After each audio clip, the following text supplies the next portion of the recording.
আজকে আমরা যে বিষয়টা জবাব দেওয়ার চেষ্টা করেছি বা জবাব দিয়েছি সেটা হচ্ছে ডিফেন্স থেকে দুটো প্রশ্ন উত্থাপিত হয়েছে, মূলত দুটো প্রশ্ন।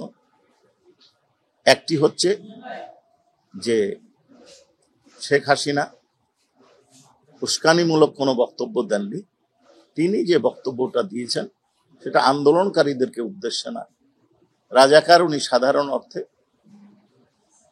যারা প্রকৃত রাজাকার ছিল তাদেরকে বলেছেন, ছাত্রদেরকে বলেননি।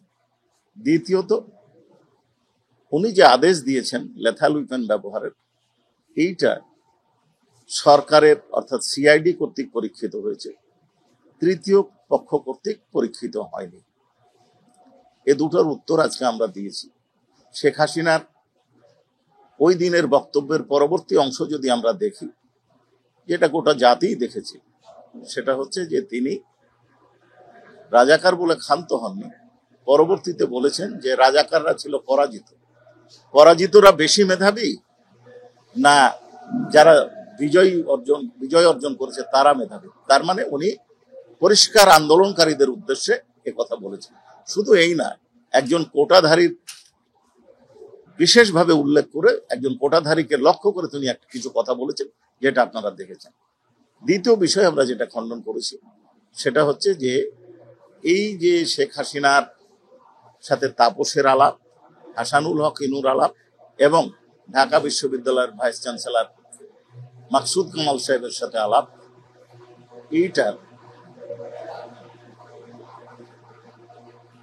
পরীক্ষিত হয়নি নিরপেক্ষ কোন সংস্থা দ্বারা। যদিও আমি এটা রসিকতা করে থার্ড আম্পায়ার বলেছি, রসিকতা করে বলেছি, আসলে উনাই নিরপেক্ষ কোন এজেন্সি দ্বারা পরীক্ষিত হয়নি বলতে চেয়েছেন। সেটা হচ্ছে যারা পরীক্ষা করেছেন তারা বাংলাদেশ সরকারের সিআইডি পুলিশ বিভাগের সিআইডির লোক। এইখানে আমরা এটা উপস্থাপন করেছি, এটা খণ্ডন করেছি খুব দৃঢ়তার সাথে, কারণ বিবিসি এটা পরীক্ষা করেছে, ইয়ারশট নামক একটা প্রতিষ্ঠান, আর একটা সংস্থা টেক গ্লোবাল দ্বারা পরীক্ষা করেছে, এবং আল জাজিরা তাদের রিপোর্টে পরিষ্কার বলেছে নিরপেক্ষ সংস্থা দ্বারা পরীক্ষিত হয়েছে। এই তিনটে বিষয় খুব পরিষ্কারভাবে বলা হয়েছে। আর চৌধুরী আব্দুল্লাহ আল মামুনের বিষয়ে আমরা পরিষ্কার বলেছি যে সাধারণ ট্রায়ালে পাবলিক প্রসিকিউটরের কোনো বক্তব্য থাকার সুযোগ আছে যে সে ফুল এবং ট্রু ডিসক্লোজার করেছে কিনা।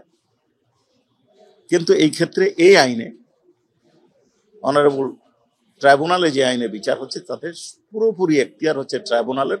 সেখানে চিফ প্রসিকিউটর বা অথরাইজ প্রসিকিউটরের এ বিষয়ে কোনো বক্তব্য দেওয়ার সুযোগ নাই।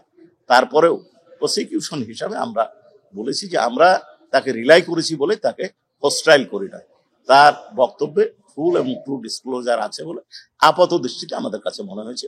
বাকি সিদ্ধান্ত অনারেবল ট্রাইব্যুনালের।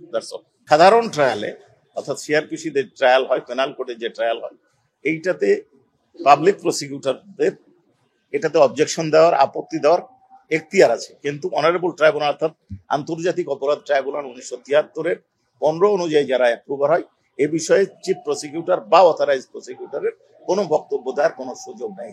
এটা অনারেবল ট্রাইব্যুনাল সিদ্ধান্ত নেবে।